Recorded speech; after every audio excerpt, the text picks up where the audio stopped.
오늘 본문의 말씀을 우리가 한번 읽었는데요. 오늘 본문의 말씀을 보면 좀 어떻습니까?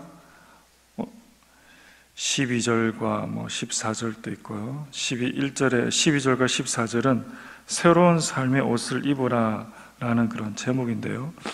보면 이제 긍휼, 자비, 겸손, 온유, 오래 참음, 그리고 피차 용서하며 이 모든 덕목 위에 이제 사랑을 더하라 라고 이렇게 되어져 있는데, 우리의 본성과는 되게 먼 것 같은 그런 느낌 많이 들지 않습니까?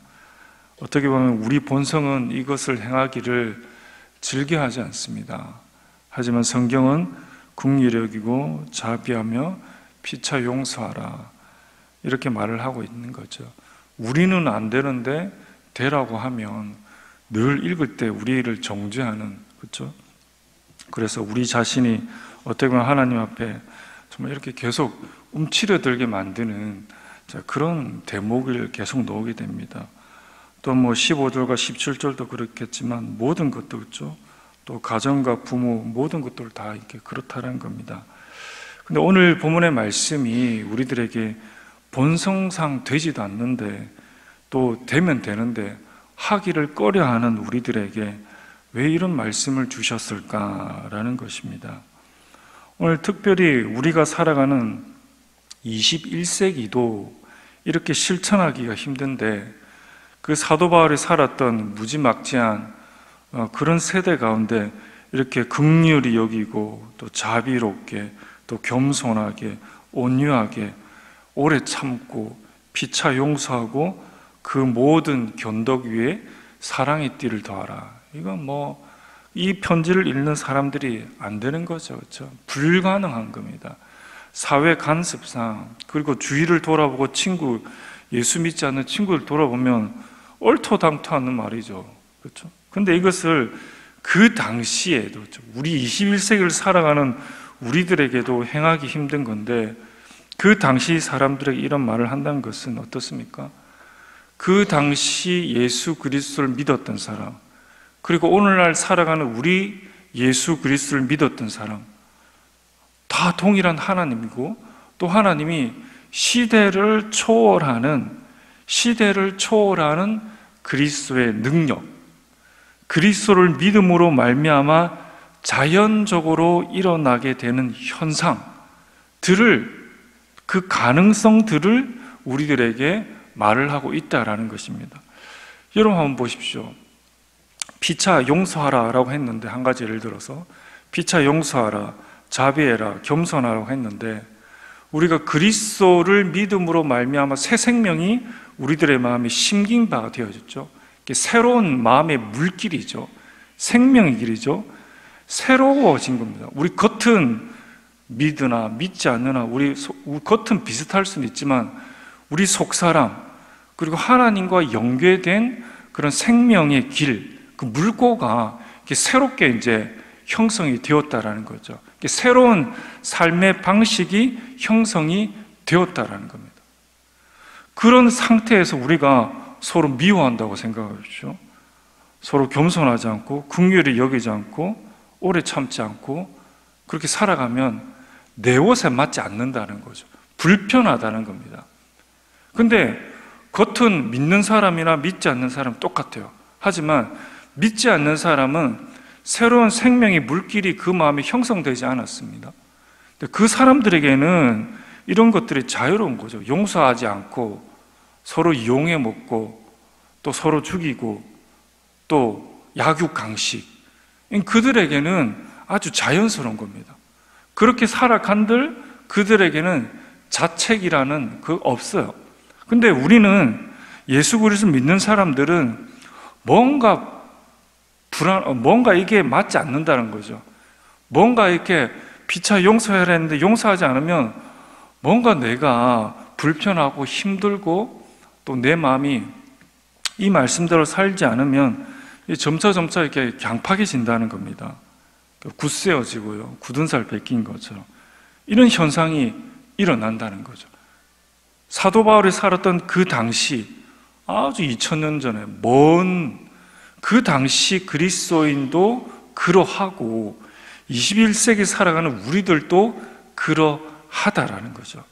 결국 긍휼, 자비, 겸손, 온유, 오래 참음, 피차, 용서함, 이 모든 견덕 위에 사랑의 띠를 더하라라는 것은 결국에는 우리 자신을 위한, 우리 마음에 심겨진 새 생명의 물꼬를 틔워진 우리가 살아가는 삶의 방식, 우리가 이렇게 살아야지 더욱더 자연스럽다. 우리 자신을 위해서 오늘 본문의 말씀은 우리들에게 이 말씀을 하여 주고 있다라는 거죠. 여러분 한번 해보십시오. 겸손하고 자비하고 긍휼히 여기고 피차 한번 용서해 보십시오. 그렇지 않을 때와 그렇게 행했을 때 여러분들의 마음의 상태는 여러분들이 더 잘 아실 것입니다. 그리고 그것을 여러분들은 확신하게 될 겁니다. 아, 정말 이 성경의 말씀은 2000년 전의 말씀이지만 진리구나. 진리죠. 그때나 오늘이나 영원히 동일하신 분은 우리 하나님이시기 때문이다라는 겁니다. 오늘 우리가 이 말씀을 통해서 우리 본성상 하기 힘들고 하기도 싫고 또 귀찮은 그런 모습들입니다. 하지만 이것이 나의 속사람을 살린다라는 그 사실은 자명한 사실이다라는 것입니다. 그래서 이 말씀이 여러분들을 정죄하는 것이 아닙니다. 너 왜 이거 못했어? 너 왜 자비롭게 못했어? 긍휼하게 못했어? 피차 용서하지 못했어? 왜 사랑하지 못했어? 이렇게 자책하는 게 아니고 이 말씀은 우리를 자유롭게 하는 것입니다. 우리가 그렇게 못했을 때 그런 부족한 부분들을 인정하고 또 기도함을 통해서 그 삶을 우리가 점차적으로 주의 도우심으로 행하여 갈 때 이 말씀들은 우리를 자유케 한다라는 것을 말해주고 있다라는 것입니다. 또한 15절과 17절은 그리스도의 평강과 말씀이 우리를 다스리는 거죠. 그래서 새로운 삶을 옷을 입었을 때 그것으로 끝나는 것이 아니라 점차적으로 그리스도의 평강과 말씀이 우리를 다스리고 모든 일에 감사하게 되는 거죠. 하나님이 그런 것 같아요. 한번 우리에게 제시해 주시고 이렇게 살아가라는 것은 그 하나로 끝나지 않는 것 같아요. 하나님이 한번 선물을 주면 그것으로 끝나지 않는 것 같아요. 이 점차적으로 더욱더 진보되어진, 더욱더 풍성한, 더욱더 아름다운, 우리들의 마음이 더욱더 충만한 그 삶의 자리로 계속 우리들에게 주시고자 하는 것 같아요. 하나님 마음이 그런 것 같아요. 여러분 부모의 마음도 그렇잖아요. 자녀에게 하나를 주었습니다. 자녀가 너무 감사하고 기뻐하고 즐거워하면 어떻습니까? 더 주고 싶은 거죠.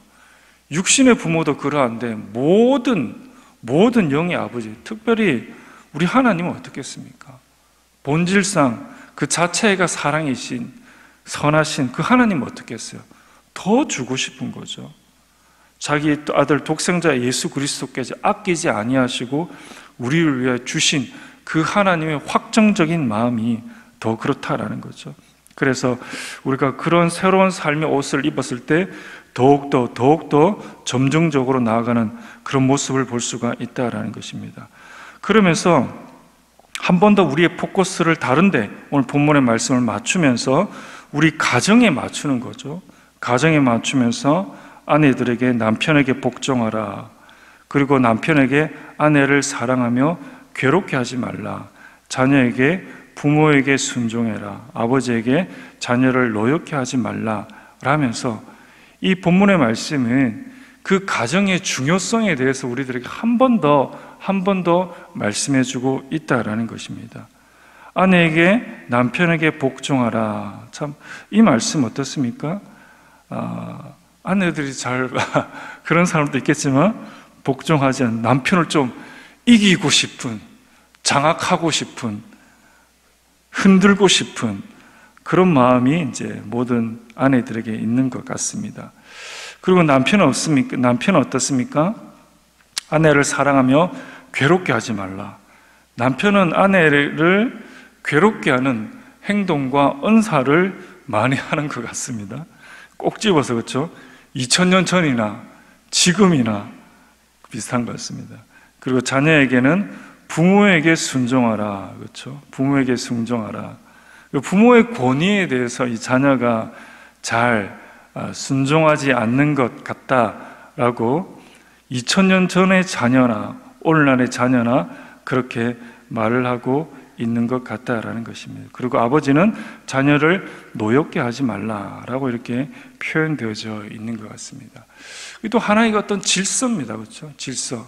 이 주님께서 우리 가정을 바라보았을 때 그 가정 안에서 이루어지는 그런 질서인 거죠. 질서인 거예요. 아내에게 남편에게 복종하라고 해서 권위로 이렇게 상하 그런 것이 아니고 질서를 말을 하고 있습니다. 하나님께서 우리의 삶의 질서를 교통 정리를 해주죠. 여러분 운전을 하고 도로에 나가 보십시오. 신호등이 없잖아요. 잠시 신호등이 막 엉망진창이잖아요. 도로가 한순간에 엉망진창이 됩니다. 근데 신호등이 잘 이렇게 갖추어져 있고 도로의 질서를 딱 맞추면 너무 평안하고 너무 자연스럽고 너무 행복하다는 거죠. 이게 질서입니다. 질서. 이 질서가 무너져 버리면 교통신호가 엉망진창이면 도로 자체가 엉망진창인 것처럼 내 마음이 엉망진창이라는 거죠. 그래서 오늘 본문의 말씀은 그 가정 안의 질서, 그것을 이제 의미하고 있다라는 것입니다. 그 당시, 오늘날도 그렇지만 그 당시 오늘 이 본문의 말씀, 아내가 남편에게 복종하고 남편이 아내를 괴롭게 하지 말고 자녀가 부모에게 순종하고 아버지가 자녀를 노엽게 하지 말고, 이런 것들은 21세기를 살아가는 문명인인 우리들에게도 참 이렇게 어려운 말씀이지만 이것은 참 이렇게 가닥이 잡혀진 말씀이죠. 근데 21세기 문명과는 거리가 먼 그들에게 이 말씀을 한다는 것은 센세이션한 거죠. 특별히 22절과 25절의 일터에서 태도를 보면 노예와 종에 대해서 말을 하죠. 노예와 종에 대해서 말을 하는데 이 본문의 말씀에서 주종 관계가 확실한 거죠. 그리고 노예는 사람 취급도 안 했다는 거죠. 그런 노예들에게, 그렇죠? 그리고 그런 노예들 향해서 상전들이 어떻게 행해야 될 것을 말을 하는 것은 그 당시 이 편지를 받는, 이 성경을 받는 그 골로새 사람들에게는 정말 상상할 수 없는 그런 일이죠. 내 물건을 샀는데 이 물건을, 노예를 존중하라는 거죠. 있을 수 없는 말이죠. 그렇죠? 근데 성경은 그렇게 한다라는 거죠. 한다라는 것입니다. 그래서 이 성경의 말씀이 오늘날 살아가는 우리들에게는 잘 맞지 않는 것 같아. 어떻게 남편에게 복종을 하고 아내를 괴롭게 하지 말고 국률과 자비와 종들에게, 물품으로 여기는 종들에게 인격을 부여하는, 이게 통용되는 말이야. 이게 성경이 정말 이것이 가능한가? 그 당시도 그렇죠. 오늘날도 그런 반응을 우리가 보일 수 있다는 거예요. 성경 이 말씀 실천해봤자 이 말씀 그냥 그런 거겠지. 그런 것이 아니다라는 것이죠. 이 성경이라는 것은 바로 우리를 살리는 길이다라는 것. 남편과 아내 가정의 질서, 그리고 상전과 종들의 이런 모습들, 그러니까 성경에 적혀 있는 모든 것들이 그 당시 사람도 느끼기에 정말 불가능하고 우리의 삶의 반경과는, 내 주위의 이웃과는 전혀 상관없는 말이라고 치부할 수 있어요. 근데 이 편지를 쓴 사도 바울도 그것을 몰랐을까요? 당연히 알았겠죠. 하지만 하나님의 감동과 감화를 받아서 썼고, 또 그것이 진리이다. 그 당시도, 오늘날 21세기를 살아가는 우리들에게도 이것이 진리이다 라는 것을 우리들에게 도전해주고 있습니다. 오늘 본문의 말씀의 핵심은 바로 그것입니다. 이것이 통용이 될까? 이것을 해봤자 이런 것들이 정말 나에게 유익이 있을까? 이거 해봤자 그냥 그렇겠지. 아니다라는 거죠. 한번 해보십시오. 한번 실천해 보십시오. 그러면 놀라운 일들이 일어나게 된다라는 것입니다. 하나님의 말씀은 영원하다. 우리 눈에 없어지지 않을 것 같은 태양, 달, 지구, 모든 것들은 어떻습니까? 불타서 다 없어진다. 다 풀어 헤쳐진다. 무장 해제된다. 하지만 하나가 남아있는데 영원한 이 말씀의 1.1핵은 결코 없어지지 않는다라는 것이 진리이다라는 거죠. 우리는 없어지지 않는 것을 붙들기 때문에 우리의 삶은 영원하다라는 것입니다. 여러분, 오늘 본문의 이 말씀을 통해서 이 말씀뿐만 아니라 성경에 있는 모든 말씀들이 우리를 자유케 한다. 우리의 본성에는 실천하기 어렵지만 우리를 자유케 한다라는 그 사실을 아시고 오늘 본문의 말씀을 여러분 마음속에 얹혀지는 그런 말씀들이 있다면 그것을 실천함을 통해서, 그것을 삶으로 행함을 통해서 여러분들의 마음이 자유케 되는 그런 일들이 일어나기를 간절히 바랍니다. 우리 화면을 보시고 기도 제목을 함께 읽도록 하겠습니다. 나의 삶에서 그리스도의 성품이 아름답게 빚어지게 하옵소서.